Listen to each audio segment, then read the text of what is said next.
Ito yung buhay ko bilang isang papa. Umakyat ako ng puno ng pinakamataas para lang mabuhay yung pamilya ko at mga anak ko. Kahit gaano man siya kataas, kahit gaano man siya kalayo, gagawin ko pa rin na umakyat para mabuhay yung mga anak ko, mabuhay yung asawa ko, para makakain sila araw-araw. Pag hindi ako umakyat sa punong ito, hindi mabubuhay yung pamilya ko.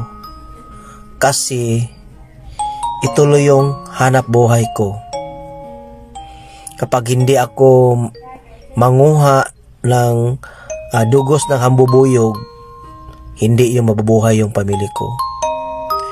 Ito po yung hanap buhay ko. Kahit pagod ako umakyat, kahit gusto ko nang bumitaw pero ayaw ko ring bumitaw kasi po nakasalala yung pamilya ko. Kapag bumitaw ako, magugutom sila, hindi sila makakain at walang-wala sila, wala silang pangbaon araw-araw. Kahit gaano kataas, gagawin ko ang lahat para sa aking pamilya,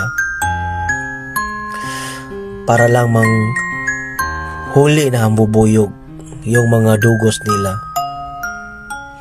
Hindi alam ng mga anak ko ganito yung gawain ko. Hindi nila alam ng mga anak ko kung gaano kataas yung puno na inaakyat ko palagi araw-araw. At hindi nila alam kung gaano ko kamahal ng mga pamilya ko. Grabe. Makita ko sa palibot na ito, sa view na ito, grabe ang taas. Gusto ko nang bumitaw. Kasi yung trabaho ko, mahirap talaga umakyat ang puno. Pero alam ko na mayroong Diyos na tumutulong sa akin araw-araw.